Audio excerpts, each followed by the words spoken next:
નમસ્તે. નમસ્તે સર. તમારું નામ? મારું નામ યામાભાઈ વિઠ્ઠલભાઈ બારિયા, ગામ લાખણકા, તાલુકો જિલ્લો ભાવનગર.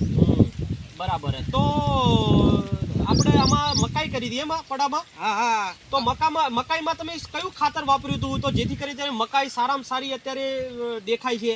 આમાં આપણે સાહેબ ઝીંક પ્લસ વાપરેલું છે, હા, ઓમકાર નામનું, હા, અને લાલ સિમ્બોલ છે. બરોબર. એટલે આમાં આ ઝીંકમાં ઘણા ડુપ્લિકેટ આવે છે, પણ હવે આપણે તો આ લાલ સિમ્બોલ જોઈને જ આપણે વાપરીએ છીએ. બરાબર. બરાબર. આમાં ઘણી ડુપ્લિકેટ આવે, પણ અમુક ધ્યાન રાખવી જો ખેડૂતને કે આ ડુપ્લિકેટ ન આવે. બરાબર. અને તમને પરિણામ 100% મળે છે આ અરે વસ્તુ? 100% રિઝલ્ટ આપણે સામે છે. બરાબર. હા.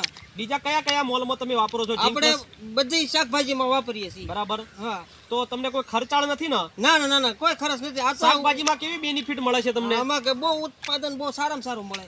બરાબર. હા. બરાબર. મકાઈમાં શું અનુભવ થયો તમને? મકાઈમાં આપણે બહુ રિઝલ્ટ સારું આવ્યું. હા. બરોબર. બરાબર. તો બીજા બધા ખેડૂતોને આ વસ્તુ કહી શકાય, આપણે ભલામણ કરી શકાય ઝીંક પ્લસ ની? હા, ચોક્કસ કરી શકાય. બરાબર. કઈ કંપનીનું વાપરવું જોઈએ? આપણે જ ઓમકારનું વાપરવું પડે, ઝીંક પ્લસ ઓમકારનું. બરાબર.